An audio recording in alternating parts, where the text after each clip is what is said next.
नमस्कार मित्रांनो. आज आज आपण ह्या व्हिडिओमध्ये बघणार आहोत. काही काही विद्यार्थ्यांना काही प्रॉब्लेम येत आहेत. आपण त्या प्रॉब्लेम्स बद्दल बघणार आहोत. तुम्ही ऍडमिशन घेताना click here to next course part A term admission मध्ये क्लिक करा. अप्लाय मध्ये क्लिक करा. येस मध्ये क्लिक करा. नेक्स्ट करा. इथे बघा जी सेम सेम LSC ती येत नाहीये. त्याच्यासाठी आपल्याला काय करायचं ते तुम्हाला सांगतो.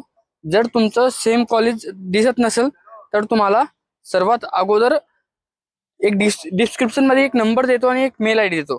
त्या नंबर आणि मेल आयडी वर तुम्ही कॉल करा आणि मेल करा. तुमचा स्क्रीनशॉट किंवा त्याचा 1-2 मिनिटाचा व्हिडिओ बनवा आणि ते त्याच्यावर मेल करा. ते मेल केल्यानंतर तुम्हाला त्यांच्याकडनं रिप्लाय भेटेल. त्यात तुमचा PNR नंबर मेन्शन करा की ते तुमचा प्रॉब्लेम जे आहे ते रिझॉल्व्ह करू शकतात. बघा, जर मी इथं रिफ्रेश पण केलं तर माझा इथं LSC दिसत नाहीये. मला दुसरंच कॉलेज सिलेक्ट करायला म्हणतंय, तर मी इथं नाही करू शकत. पण तुम्ही ते करा जे तुम्हाला सांगतो. मेल करा किंवा तुम्ही डायरेक्ट युनिव्हर्सिटीला कॉल करा. ते डिस्क्रिप्शन मध्ये तुम्हाला मी नंबर देतो, त्यावर कॉल करून तुमची अडचणी सॉल्व्ह करू शकता. हे लवकर करा, कारण की जी ऍडमिशनची डेट आहे ती 30 किंवा 31 तारखेपर्यंत.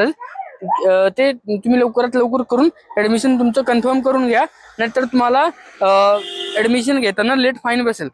जर तुम्हाला हा व्हिडिओ आवडला असेल तर हा व्हिडिओ तुम्ही नक्कीच लाईक करा, सबस्क्राईब करा. धन्यवाद.